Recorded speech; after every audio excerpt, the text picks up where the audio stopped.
Vamos a recibir ahora a Denise de Fey. Denise es psicóloga, se ha especializado en salud comunitaria, primera infancia, intervención en crisis. Es docente en universidades de Uruguay, Latinoamérica y Europa. Ha sido convocada como asesora y capacitadora de equipos por diferentes instituciones, aldeas infantiles, INAU, CAIF, MIDES, Ministerio de Salud Pública. Ha contribuido a diseñar políticas públicas en Uruguay y la región, trabajando también para la Organización Mundial de la Salud, las Naciones Unidas y UNICEF. Es autora de libros e investigaciones sobre sus temas de especialización, principalmente mujeres excluidas y depresión materna.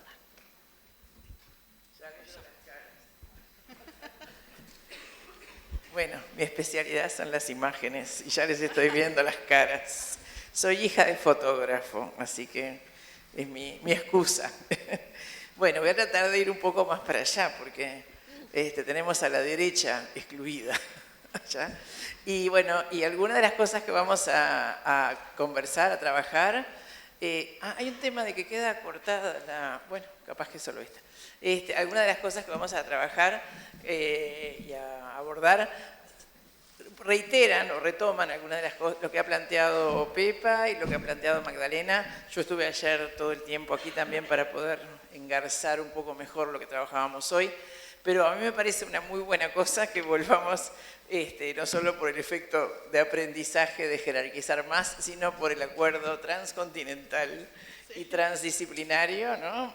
Magdalena es médica, Pepa y yo somos psicólogas, y bueno, que de alguna manera a través del océano y a través de las profesiones hay ciertos puntos que a todas nos ha parecido muy importante jerarquizar, o sea que creo que sea un mensaje reafirmado justamente. Esta presentación es justamente los efectos estructurantes del desamparo traumatizante. Y yo, mirá que sale cortada, a ver, ahora vemos. Y yo quisiera, porque no es Denise, tengo un apellido, pero bueno, quisiera jerarquizar esta imagen que a mí siempre me ha resultado muy impactante, porque hemos hablado mucho ayer y en lo que vamos de hoy, del niño que sufre el hacer violento, el hacer agresivo, pero ha quedado más de lado el desamparo, ¿no? O sea, se ha mencionado, se ha dicho más de una vez que violencia también es negligencia, o violencia también, ¿no? Decía hoy Pepa, tienes hambre, pero bueno, no es mi momento. Pero creo que es muy importante porque la violencia hoy, por suerte, estamos en un momento histórico donde la vemos y estamos especialmente alertas.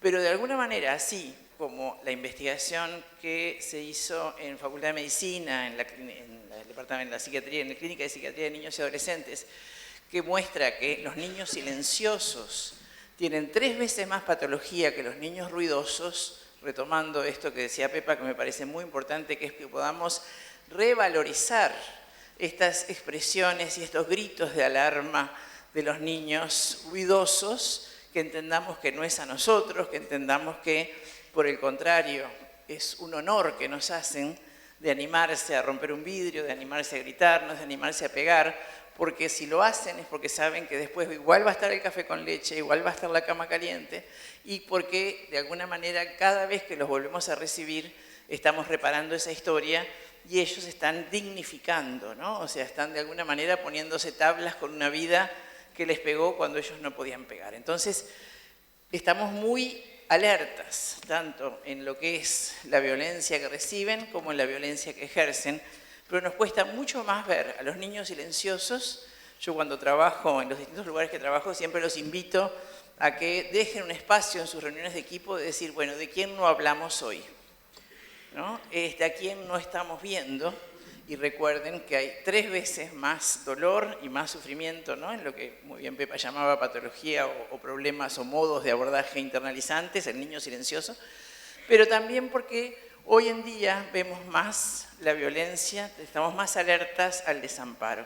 Por eso este concepto de desamparo traumatizante me parece muy importante, porque el niño, de alguna manera, no puede entender, ¿no?, lo que significan muchas situaciones que de alguna manera no tienen que ver necesariamente con el vínculo o con un deseo agresivo, como no tener una comida para un plato caliente en un día de frío, como no tener una casa, como no tener un lugar más que la calle, y esto que de alguna manera no tiene que ver necesariamente con los vínculos, ni hay un deseo agresivo, es desamparo.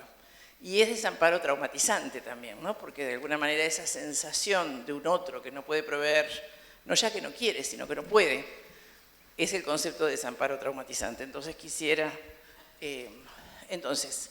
lo que vamos a trabajar es los efectos permanentes, por eso es el nombre de la presentación es los efectos estructurantes. También, ¿no? Esto se ha insistido en varias presentaciones, hoy también Mariela Solari, no es lo mismo el hecho traumático, la persona que, bueno, tiene una situación, va a un lugar, pasa por un lugar oscuro y es violada, al efecto estructurante y estructural del desamparo, del efecto de las situaciones traumáticas sostenidas en el tiempo, lo que explicó recién muy bien Magdalena. Esto produce efectos en el cerebro, sin duda, pero produce efectos en el alma, produce efectos en la identidad, produce efectos en cómo miro el mundo y cómo me miro a mí mismo.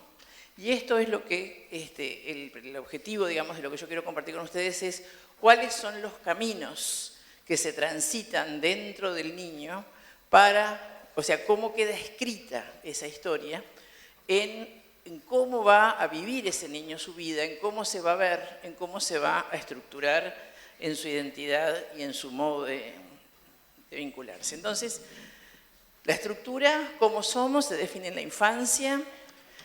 Los 3 primeros años es cuando se configura el cerebro hoy se describe como un órgano biosocial, como decía Magdalena, no viene escrito, por suerte o por desgracia, ¿no? Lo que decía Pepa, o lo que decía ella misma, dónde nos tocó, dónde nos tiró la cigüeña, se va a escribir, ¿no? O sea, lo que se activa de nuestra carga genética, ¿no? Se va a escribir en esos primeros encuentros y desencuentros y esas primeras circunstancias también.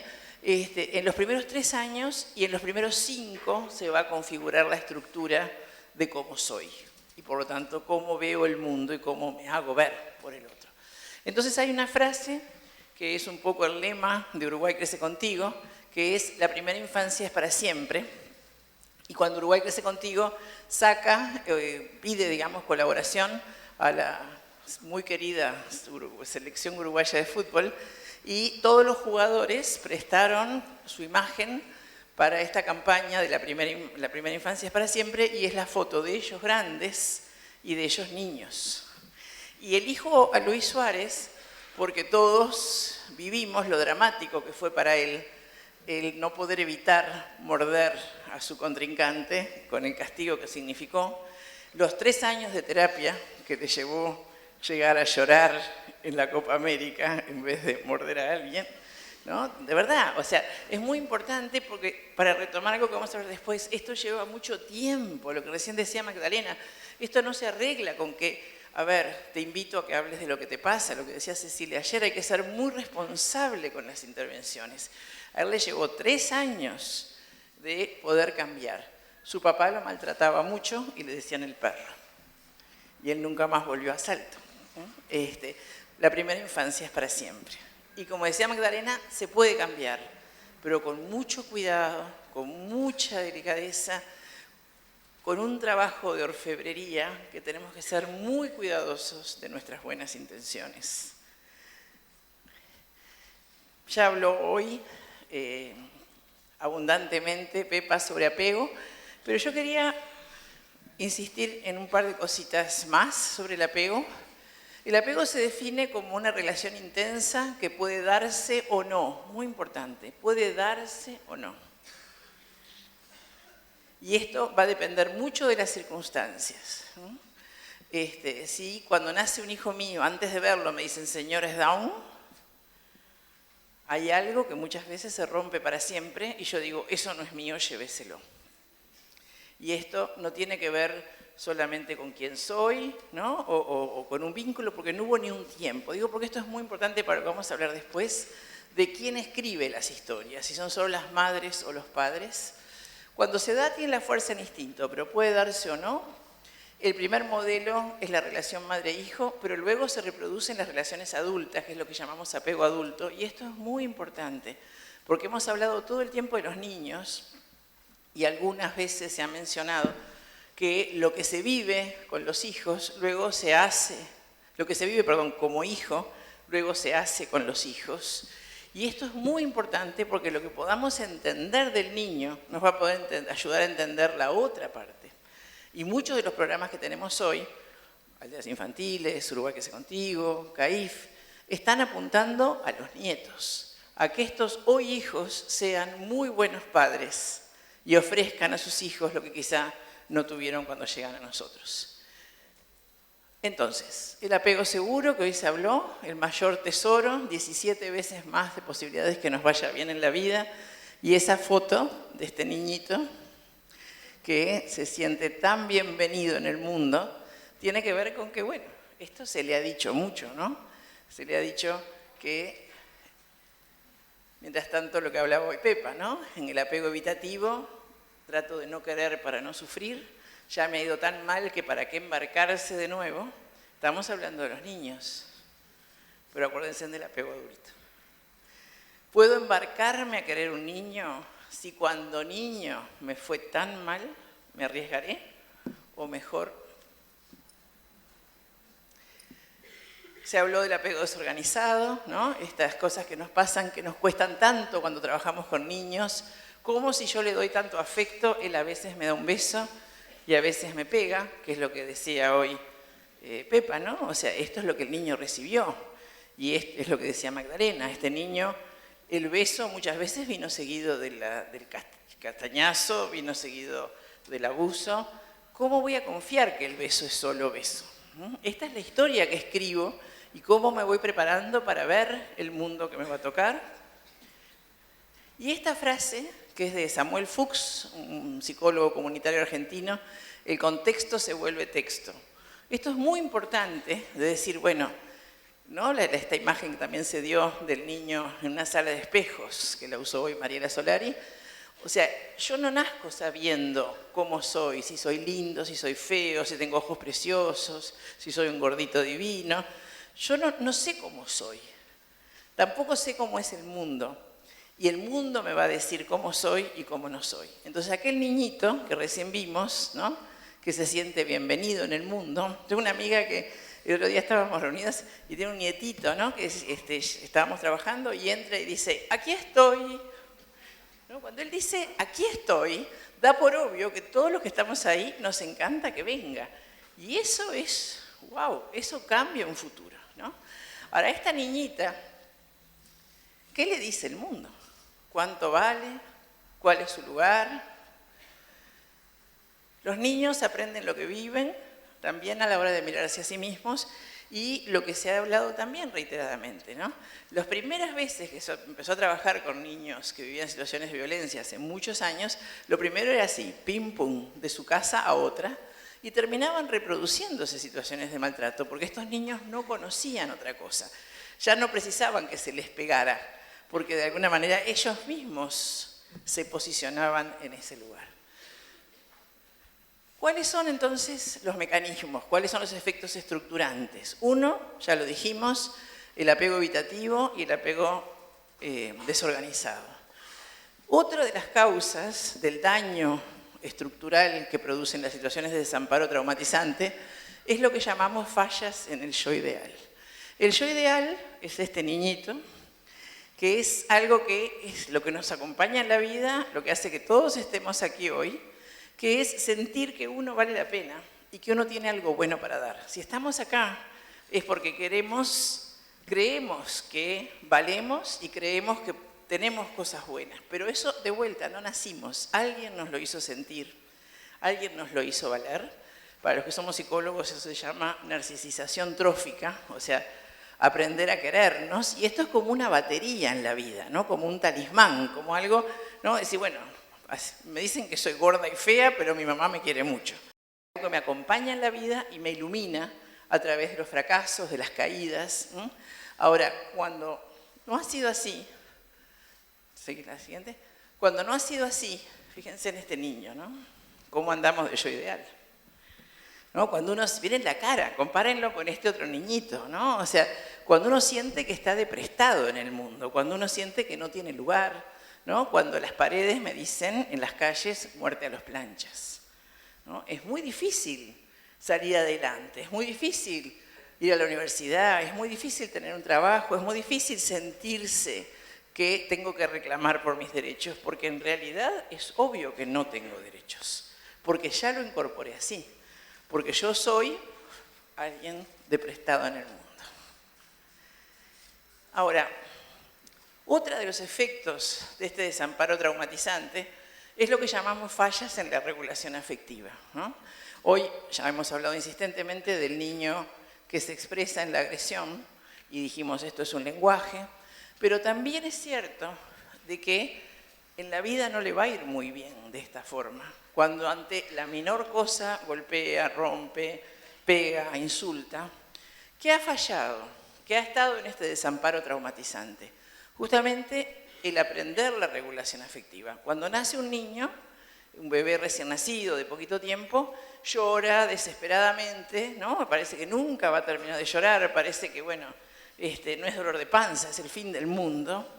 Y de alguna manera esos cuidados que van calmando, que van dando respuesta, ¿no? A la panza que duele de hambre, a la cola paspada, ¿no? Una cantidad de cosas, van enseñando a que, bueno, aquello que era en extremos se vaya atenuando.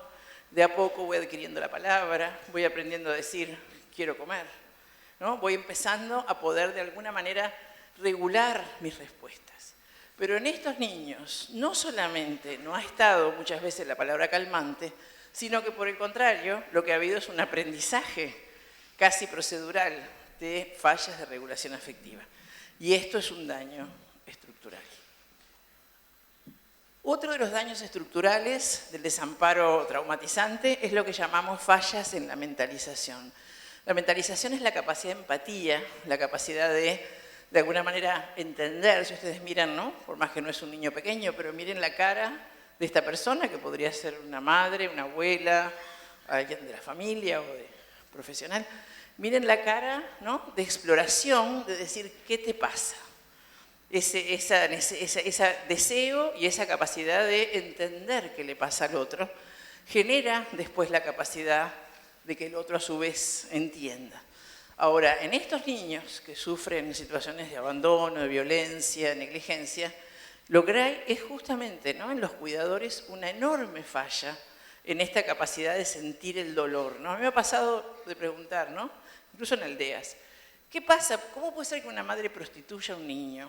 Y la respuesta siempre ha sido, es una imposibilidad, casi una discapacidad de sentir el dolor ajeno. ¿Qué es esto que llamamos fallas de la mentalización y que sabemos que está en la base de las conductas delictivas? Si yo puedo robarle a una viejita que acaba de recibir su jubilación o matar a alguien, es porque me falla muy profundamente la capacidad de sentir el dolor ajeno, de sentir el derecho ajeno, la necesidad ajena. Ahora, ¿cómo se construye? La mentalización se basa en lo que se llama la teoría de la mente, que es algo que a los 3 años el niño tiene capacidad cerebral de desarrollar, y es la capacidad de viajar a la mente del otro.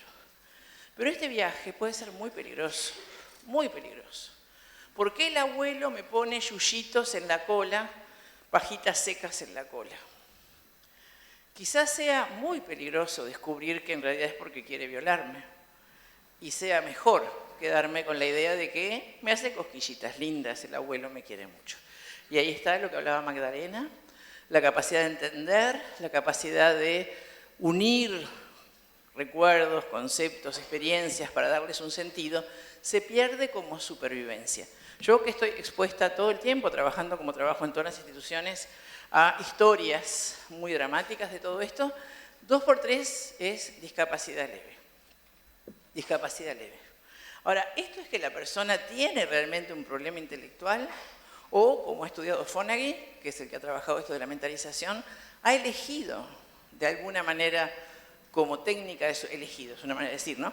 Ha tomado el rumbo en aras de su supervivencia psíquica de mejor no entender. Porque lo que hay para entender es mejor no.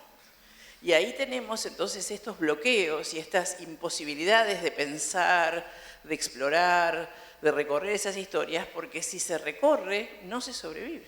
O si se entiende, no se sobrevive. Entonces, de todo esto que estamos viendo, ¿no? Las madres tienen la culpa de todo. Y me encanta ser la última, hoy porque en realidad ayer y a lo que vamos de hoy hemos hablado todo el tiempo de los niños, ¿no? Y yo que soy absolutamente admirativa de todo lo que se hace en Uruguay, de verdad, todos los consultores internacionales dicen Uruguay es el primero en el mundo, y lo oigo en otros países a los que viajo por trabajo también.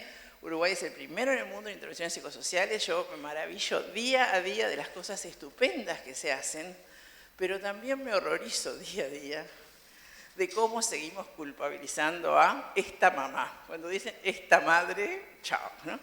Bueno, los que tenemos hijos sabemos que las madres hacemos lo que podemos con los recursos y limitaciones que tenemos, con las historias que tenemos, con las circunstancias de vida que nos han tocado con cada hijo y con el hijo que nos ha tocado, ¿no? Bueno, hay bebés que incluso se llaman en una categoría en esto que es mother killers, bebés asesinos de madres, bebés que no quieren nada, no quiere cama, no quiere cuna, no quiere teta, no quiere mema, no quiere nada, ¿no? Bebés muy irritables, muy maduros, se llaman asesinos de madres. O sea, wow, a ver, ¿no? Digo porque si seguimos en esta línea de pensamiento, de alguna manera salimos a matar madres, por lo menos espiritualmente. Y fíjense en esta imagen que es Klimt, un autor, un pintor muy conocido, pero fíjense esta madre, no hay más nada, ¿no? No hay más nada en el mundo, es ella, el bebé, ella además está retirada del mundo, ¿vieron? ¿No? Está en una ensoñación, no hay cuenta de UTE, no hay cocina sucia para lavar, no hay marido que se me fue con la vecina, ¿no? O sea, todo es maravilloso porque formamos un universo único, él y yo. Y esto es mentira. Y esto es mentira. Es mentira. ¿Qué es la maternidad? Miren esto. Esto es la maternidad, ¿no? Una torre humana que además, si se fijan, no solo es las personas que con mucho esfuerzo se mantienen en pie, después de muchas noches sin dormir y berrinches y todas esas cosas que sobrevivimos los madres y padres, sino que además, si ustedes se fijan, están los que hacen la torre, los que vemos. Pero a su vez hay una cantidad que aguantan y hay otra cantidad que aguantan a los que aguantan la torre. Bueno, esto es la maternidad. Solo que vemos la punta del iceberg, que es la persona que llamamos esta madre o este padre. Pero creo que es muy importante, y esto implica también, que es un poco la postura que ha tomado el Ministerio de Salud Pública, de que los temas que tienen que ver, como por ejemplo las madres que consumen sustancias psicoactivas en el embarazo o lactancia, es no pensar en términos de casos, sino de escenarios, en el cual nos repartimos un poquito más la culpa, ¿no? Nos repartimos un poquito más la responsabilidad. Entonces, bueno, vamos a mirar un poquito, a levantar la mirada y a mirar un poquito más, ¿no? Esto es un concepto que surge de una investigación muy importante que recibió el Premio Nacional de Medicina, siguiendo 5 años a 500 familias pobres, Bernardi, Schwarzman, Ceruti, Ana Ceruti y otros, y ellos desarrollan el concepto que me parece maravilloso de disponibilidad materna asediada. A la madre del Día de la Madre le resulta fácil, ¿no? Tiene casa, tiene auto, tiene la heladera llena, es bastante linda en general, está siempre de buen humor, ¿no? O sea, es limpia, ¿no? O sea, pero ¿y las otras madres? Yo he tenido desde hace muchos años la práctica de, con los alumnos de distintas disciplinas, armar siempre el domingo siguiente el Día de las otras madres. La madre con discapacidad, la madre que perdió el hijo, la madre que está en un hospital psiquiátrico, la madre que consume pasta base, la madre que es prostituta. O sea, este concepto además de disponibilidad materna, ¿no? Hemos ido avanzando desde el concepto de instinto maternal, en el que nadie cree, al amor maternal, que es un peso gigante, a el apego, que abre el juego, porque el apego ya implica que el niño también juega su parte, pero este concepto es maravilloso, que es el de disponibilidad materna. Con este niño, en este momento, con mi historia y en estas circunstancias, ¿tengo lugar? ¿Tengo para dar? Y creo que es muy interesante poder repensar la maternidad, porque, por ejemplo, ¿no? Fíjense en esa estatua fantástica, ¿no? La escultura de una embarazada en la cruz. ¿A cuántas ponemos en la cruz? Todas las que le decimos no deseado para empezar, ¿no? Todas las que no son del Día de la Madre para seguir, ¿no? Y esta mujer que, bueno, por lo menos se posiciona para lucharla, pero ¿podemos, por ejemplo, hablar de embarazo deseado en una mujer en calle que es violada todas las noches? ¿No? Quiero decir que tenemos ciertos paradigmas que vienen por el mismo precio, la culpabilización.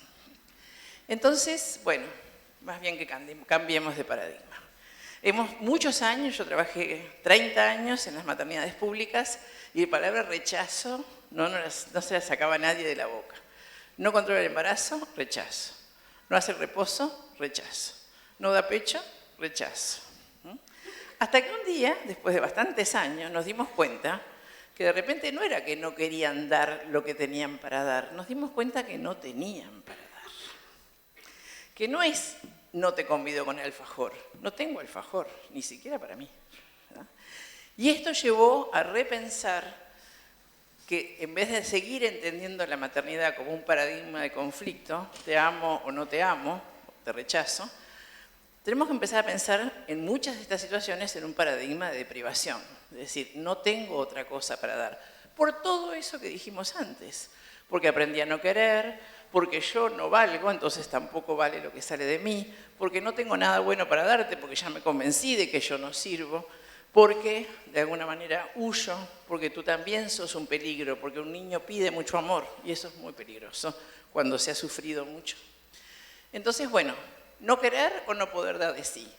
Quien no se ha sentido querido y cuidado tiene dificultades para cuidar y querer, tanto por la falta de percepción de necesidad del otro, nadie me entendió, yo no aprendí a entender, por la falta de memoria procedural, esto que decía Magdalena, antes de la palabra, me sentí cuidado, aprendí, mi cuerpo aprendió lo que es cuidar, y también por algo que se mencionó al pasar, que es la parentalización. Muchas de estas personas con historias muy terribles lo que hacen es buscar en el hijo, por fin, un vínculo de amor, pero esta vez el guionista soy yo. Esta vez va a haber todo el amor que yo hubiera querido tener, porque la historia la voy a escribir yo y le voy a dar a mi hijo lo que no recibí.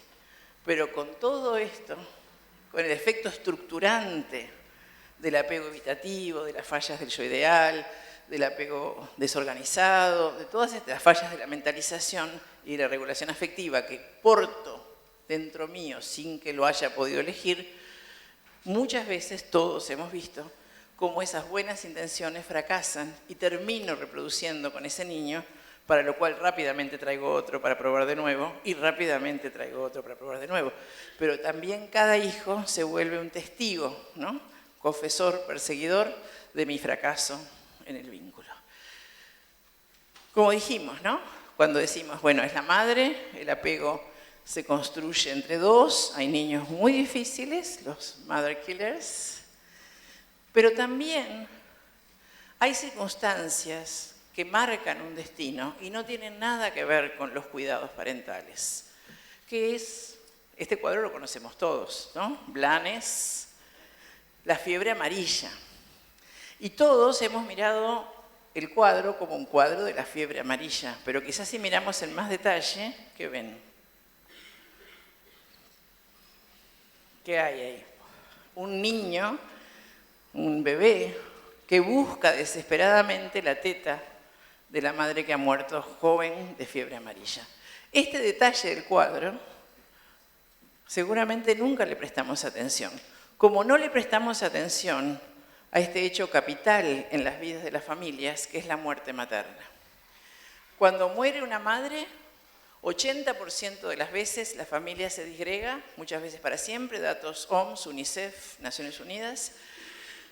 En otros países, en el nuestro no, pero en otros países muchos de estos niños mueren, el abuso sexual se incrementa exponencialmente y muchas veces los niños quedan en pobreza extrema y en calle, y no en vano fue escrita la Cenicienta, ¿no? Estas nuevas reconfiguraciones familiares donde el hijo... Bueno, la muerte materna, si ustedes se toman el trabajo, está en el origen de la mayoría de las historias con las que trabajamos. Ahí fue el principio del fin.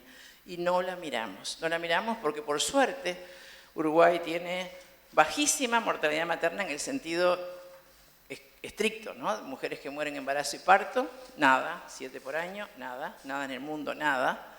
Pero muerte materna quiere decir muerte de la madre ante un niño, un adolescente temprano que la precisa. Y entonces, cuando decimos todo lo que hemos dicho ayer y hoy, siempre estamos pensando en una madre presente. Pero cuando decimos desamparo traumatizante, no estamos pensando solo en una madre que no cuida, estamos pensando en una madre que murió también, que no está. Este cuadro lo conocemos mucho. Angst, angustia, de Munch, lo conocemos de toda la vida. Sin embargo, quizá no sepamos que este cuadro viene de esta historia. Este es Munch con 5 años, tapándose los oídos para no escuchar que su madre ha muerto. ¿Ven la madre atrás? La madre ha muerto porque murió su hermanita de 6 años. Ven en el cuadro de la derecha, la madre llorando. Y el otro cuadro, de él también, lo refleja como un adolescente caminando por la vida, desgarrado, con el corazón sangrante, y esa sombra de madre que lo persigue. Entonces, fíjense, ¿no? Esta historia, este cuadro está igualmente disponible, pero nuevamente nunca lo habíamos visto. Y acá están las dos cosas. Está la muerte real de la madre, como daño estructural, pero está también la depresión de la madre, como daño estructural. Yo estuve, como les comentó Cecilia, colaborando en la construcción de todo lo que es las prestaciones de salud mental que hoy tenemos, por suerte, en el Sistema Nacional Integrado de Salud. Y cuando nos reuníamos, siempre, cuando estábamos armando la parte de niños, y la reunión era de la mejor gente que voluntariamente participó y colaboró, todo el mundo dijo, acá está el huevo de la serpiente, en la depresión materna. Tenemos 16,5 en Uruguay, 10 a 15 en el mundo, 44% en sectores pobres, dato Uruguay crece contigo, de mujeres que en ese primer año tan fundante, tan decisivo, sienten que no pueden, sienten que el cielo es oscuro, sienten que no va a haber una manera en que ellas puedan ser buenas madres, porque ha pasado algo, no es un trastorno del vínculo, no son pacientes con una depresión, pacientes psiquiátricas, son mujeres a las que le ha pasado algo, y por eso a ver, ¿no tenemos otra? ¿Una más? ¿Una más? ¿Una más? ¿Una más? ¿Una más? Bueno, se me perdió una. Vamos para atrás, vamos para atrás. Les quería mostrar una foto que tengo de Susana Jiménez, la hija de Susana Jiménez, que su papá se suicidó cuando ella estaba en trabajo de parto. Y el concepto era esto, o sea, de que cuando hablamos de depresión materna no son mujeres enfermas, es personas que les pasó algo, ¿no? Villanueva Sarabia, intendente, se suicida 2 días antes del parto. No le podemos pedir a esa madre que esté radiante y feliz, porque está de duelo. Entonces, también a las madres les pasan cosas y no tienen nada que ver con el niño, sino que hay cosas que las secuestran, como en este caso, la muerte de la hermanita. Ahora, si levantamos un poco más la mirada todavía y nos alejamos también, ¿no?, de esta culpabilización o de cerrarnos solamente al vínculo cercano, hay cosas que no tienen nada que ver con la historia familiar. Esta es una foto real de la dictadura que vivimos, afortunadamente ya hace casi 40 años, y busca traerles una situación que está publicada de una persona, un hombre, que viene en las fuerzas conjuntas a llevarlo. Simplemente era militante estudiantil, no era tampoco que hubiera elegido para su vida la guerrilla, que uno podría decir, bueno, tomaste esa opción. Simplemente un militante estudiantil, lo llevan preso, pero cuando él llegan a la casa, está solo con su hijita de 5 años, y la llevan también. Le hacen presenciar a la niña la tortura del padre, él queda preso y a ella la devuelven. Cuando ella vuelve a su casa, se mata. 5 años, está publicado. Entonces digo, para que podamos levantar la mirada, ¿no?, pasan cosas, y para que no perdamos la dimensión sociopolítica. No perdamos la dimensión sociopolítica. Los niños también viven, ¿no? En África hay 8 millones de huérfanos de SIDA, y esto es claramente una política genocida, que no haya medicación para SIDA. Entonces, bajemos la mirada para entender de cerca, levantemos la mirada para entender de lejos. Ahora, ¿y nosotros? Porque estamos hablando de los demás. Pero nosotros muchas veces generamos el desamparo traumatizante. Yo lo comenté ayer al pasar, pero quisiera volver sobre esto hoy. Esta es una escena que ha sucedido concretamente. Conozco situaciones reales en que la policía reduce a la madre que lucha por su hijo, y estas son las que tienen ganas de luchar por su hijo, que hay una decisión judicial de retirar al niño, una quita judicial, muchas veces por razones justificadas. Pero en ese momento del desprendimiento, la madre que lucha por ese hijo, la normativa es que tiene que ser reducida. y el niño arrancado. Como decíamos ayer, el niño no tiene conciencia de que debería comer más proteínas, de que debería ir a la escuela, de que debería tener controles pediátricos. Esto es trauma, pero lo generamos nosotros para proteger sus derechos. Y son prácticas a revisar. Por otro lado, nuestras buenas intenciones, como decíamos ayer, yo decía que el camino al infierno está pavimentado de buenas intenciones. Ojo con nuestras buenas intenciones. Esto es Fundación Canguro. Me siento absolutamente autorizada a decir lo que voy a decir porque ya se los dije muchas veces. En el Pere Rosell tenemos un drama hace varios años que algunas madres, el equipo, servicio social, la enfermera, ¿no? Porque les parece. Algunas madres no les parecen adecuadas y el niño se retira mientras está, o sea, no son madres ni que se mueren, esas son solo 15%. 85% número de Fundación Canguro, las madres quieren estar con ese niño, no se van del hospital, pero se decide que son, atención, peligrosas para sus hijos. Se les prohíbe, en algunos casos explícitamente se les prohíbe el contacto y se les prohíbe dar de mamar. Y en los casos en que no está esta prohibición, se les permite visitar al niño un par de veces por día, mientras quedan atrás de un vidrio, y del otro lado del vidrio, Fundación Canguro tiene 1.500 personas en lista de espera, 200 voluntarios que están con el bebé 4 horas cada uno, 365 días, 24 horas al día, que por supuesto son más blancas, más limpias, más como debería ser una madre, de acuerdo a nuestros paradigmas. Y esto es violencia institucional.